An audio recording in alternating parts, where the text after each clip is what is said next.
Assalamualaikum warahmatullahi wabarakatuh. Selamat pagi, sahabat NLP Smart Indonesia, sahabat Cuat Consulting dimanapun berada. Pagi ini saya akan sedikit berbicara tentang productivity management, khususnya untuk teman-teman yang bergerak di UMKM, di UKM, yang mereka punya tim, jumlahnya lumayan banyak, outputnya adalah produk yang memang langsung akan dilakukan penjualan. Pengukuran-pengukuran yang diperlukan, salah satunya adalah efisiensi, efektivitas, optimalnya, produktivitinya atau produktivitas kerjanya. Dan itu kadang-kadang hanya diukur dari sisi waktu begitu saja. Kita mengenal sudah cukup lama bahwa orang menganggap sebagian besar ini kalau di UMKM, kalau memiliki jam kerja 8 jam, karyawan sudah bekerja 8 jam, artinya itu sudah efektif, sudah efisien, sudah optimal, full. Karena apa? Waktu kerja dari karyawan, dari pegawai yang ada, tim kita sudah diberdayakan secara maksimal sesuai dengan jam kerja. Jadi pengukuran begitu berapa produktivitas kerjanya. Wah, ini 100%. Loh, kok kenapa 100%? Dari pagi jam 8 pagi sampai jam 4 sore hanya selang istirahat saja mereka beristirahat. Yang lainnya full kerja. Waktu pulangnya sesuai dengan jam pulang dan berangkatnya sesuai dengan ketika jam masuk. 10 menit sebelum masuk sudah datang, sudah siap bekerja dan setiap kali nanti jam istirahat mereka istirahat tepat dengan waktu pada saat pulang kerja tepat setelah jam pulang kerja, baru mereka keluar dari area pekerjaan. Bangga sebagai owner, sebagai pebisnis, sebagai pengusaha, pemiliknya, top manajemennya, yo pasti senang.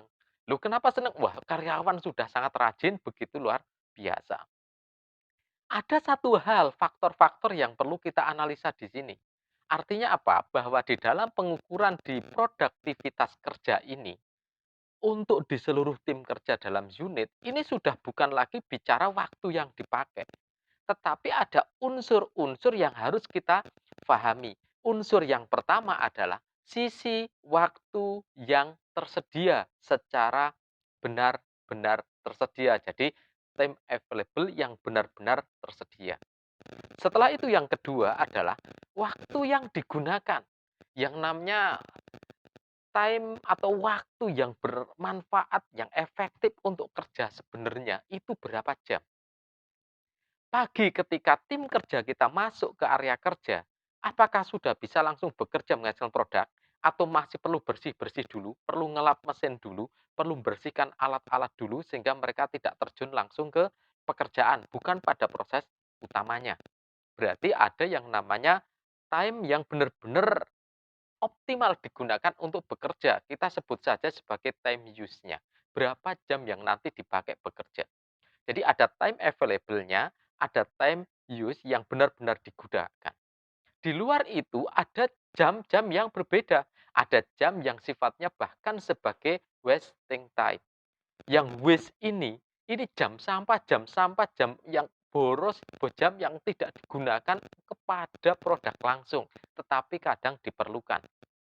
Kita pisahkan yang time ini, waste time ini ya.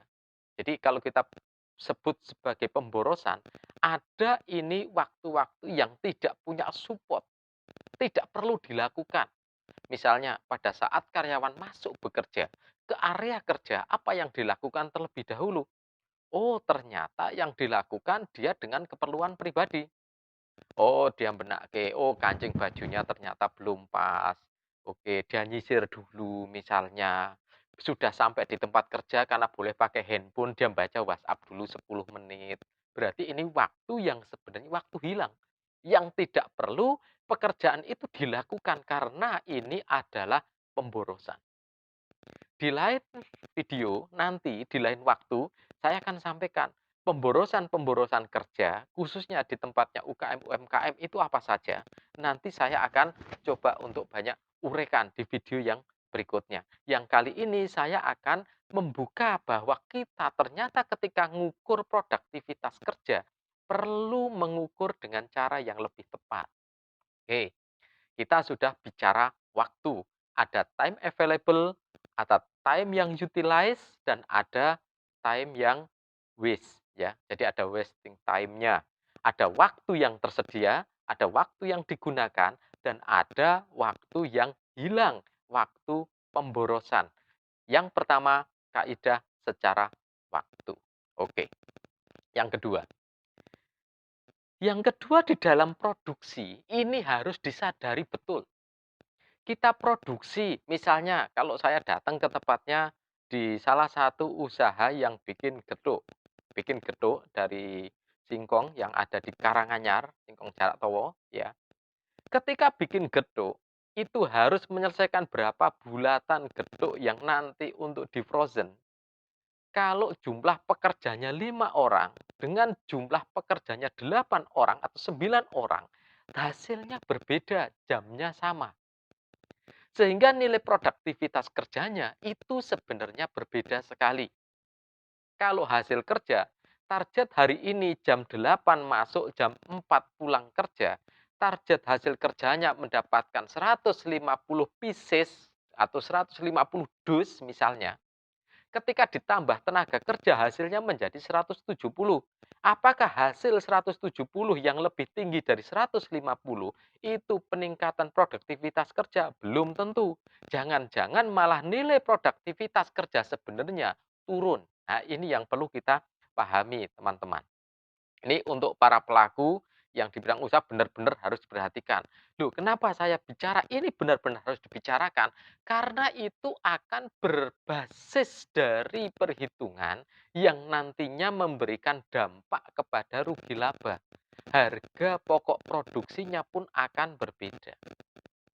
Kalau Anda produksi 100 barang dengan jumlah tenaga kerja 4 orang, lalu naik dengan 125 barang, jumlah tenaga kerjanya 5 orang, maka biayanya tentu berbeda. Yang tadinya 100 dikerjakan oleh 4 orang, setelah itu 125 oleh 5 orang. Biayanya bisa berbeda, apalagi kalau jamnya berbeda. Nah, di sini komponen yang berikutnya adalah jumlah tenaga kerja. Berapa tenaga kerja yang mengerjakan pada pekerjaan pokok itu. Oke, baik. Yang pertama sisi waktu, yang kedua sisi jumlah tenaga kerja. Tenaga kerja ini kadang-kadang kita harus mulai memilah-milah. Mana tenaga kerja langsung yang memang dengan output di dalam produksi Anda, tetapi mana tenaga kerja yang sebenarnya hanya supporting saja, yang tidak menangani langsung terhadap produk. Dalam kaidah menghitung produktivitas ini, yang dihitung adalah tenaga kerja yang langsung benar-benar mengerjakan proses-proses utama dalam pembuatan produk. Jadi kalau misalnya kita bilang di area kerja ada tukang sapu yang memang dipercaya jadi tukang sapu, membersihkan dan lain-lain, ngepel, ngelap-ngelap dan lain-lain, itu tidak masuk dalam hitungan. Kenapa? Ada orang itu, tidak ada orang itu, tidak berpengaruh langsung terhadap jumlah hasil produksinya. Jadi itu tenaga kerja tidak langsung terhadap produk, tidak perlu dihitung langsung di dalam perhitungan di produktivitas kerjanya. Setelah dua unsur ini kita tahu, nanti boleh kita pilah-pilah, jamnya sudah jelas, jamnya nanti dibagi-bagi. Jam yang tersedia sehari 8 jam, ternyata kerja cuma 5 jam. Berarti yang efektif digunakan, yang utilize ini yang 5 jam, nanti yang digunakan. Jumlah tenaga kerja ada 10, tetapi yang 2 misalnya tukang kebersihan, yang 1 kurir. Berarti yang 8 yang memang langsung kerja terhadap produk kita. Berarti yang dilakukan perhitungan yang 8 tadi. Dan yang ketiga, unsur yang terpenting sekali adalah hasil output proses atau hasil produksi kita. Hasil output proses inilah yang nanti akan digunakan menjadi pengukuran-pengukuran yang sangat penting, sangat vital. Karena di dalam proses produksi, salah satu yang menjadi target hasilnya adalah quantity, jumlah hasil prosesnya. Gitu. Misalnya jumlah hasil proses sekarang ini misalnya 500 unit dikerjakan dalam waktu 8 jam. Jumlah tenaganya misalnya 10 orang. Berarti kita akan menghitung sebenarnya produktivitasnya nilainya berapa. Saya akan mengenalkan rumus yang bisa digunakan untuk mengukur produktivitas kerja dengan lebih detail, lebih rinci, dan ini sudah membawa faktor-faktor yang 3 utama faktor yang tadi saya sebutkan. Kita nyebutnya dengan unit per man hour. Unit itu adalah hasil produksinya, kuantitinya, hasil prosesnya. Man jumlah tenaga kerjanya. Hour jumlah jam kerja yang tersedia. Jumlah tenaga kerja langsung yang dipekerjakan. Di deskripsi nanti juga saya tuliskan rumusnya supaya Anda semua bisa menghitung secara tepat nilai produktivitas kerja per satu unit jam waktu di unit kerja yang ditangani oleh Anda itu berapa. Oke, unit per man hour. Sehingga nanti outputnya yang terjadi adalah berapa unit satu orang bekerja. Misalnya ada 8 orang bekerja, ini nek dihitung rata-rata. Ada 8 orang bekerja, waktunya 8 jam, bekerjanya kan 8 jam dalam satu hari, tenaga kerjanya ada 8, hasilnya misalnya 800. Bagaimana cara ngitungnya? Unit per man hour. Jumlahnya 8, ya, man itu, atau katakan 10 boleh. Misalnya diambil 10, oke. Jumlah tenaga kerjanya 10, jam kerja yang benar-benar diutilisasi yang digunakan itu ada 8. Man hour-nya 10 orang dikali 8 jam kerja, berarti ketemu 80 man hour. Oke, boleh dicatat. 10 tenaga kerja bekerja selama 8 jam kerja, waktu yang digunakan untuk proses ya. Man hour-nya adalah 10 dikali 8 sama dengan 80. 80 man hour. Output produksi kerja yang tadi 10 orang 8 jam, outputnya ada 800 unit. Oke, berarti ada 800 dibagi 80 man hour. Ketemunya menjadi 10 unit per man hour. Artinya, satu orang bekerja, 1 jam hasilnya adalah 10 unit. Oke, saya ulangi lagi. Artinya, satu orang pekerja, satu orang karyawan bekerja 1 jam, hasilnya adalah 10 unit. Hari berikutnya lagi, tenaga kerjanya misalnya dibagi menjadi lebih sedikit karena untuk mengerjakan proses yang lainnya. Misalnya tenaga kerjanya menjadi 5 orang, yang 5 orang diperbantukan ke unit bisnis yang lainnya. Jadi berapa unit per man hour-nya? Unitnya tetap 800, mungkin karena pekerjaannya tergantung dengan mesin, man-nya menjadi 5, hour-nya menjadi 8. Hour itu jam kerjanya. Sehingga di sini perhitungan rumusnya menjadi 800 dibagi 40. Berapa 800 dibagi 40? Ketemunya ternyata 20 unit per man hour. Hari pertama dan hari kedua yang saya ceritakan, kalau Anda sebagai pemilik usaha, Anda sebagai top manajemen, Anda langsung bisa bandingkan. Oh, ternyata secara cost atau biaya, hari pertama dengan 10 karyawan, hasilnya 800 unit, jam kerjanya 8 jam.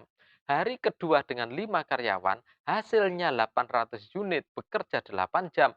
Sangat-sangat lebih rendah cost-nya yang 5 karyawan, 800 unit dalam 8 jam kerja. Ini perbandingan unit per man hour.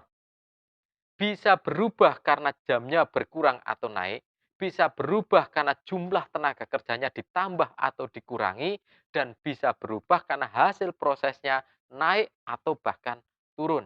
Nah, satuan inilah yang sering digunakan kalau misalnya di unit proses, di produksi di tempat usaha Anda, akan dinilai apakah terjadi peningkatan produktivitas kerja atau tidak, boleh segera dipasang rumus-rumus baku ini menjadi salah satu bentuk analisa dari laporan Bapak Ibu sekalian, laporan Anda semuanya.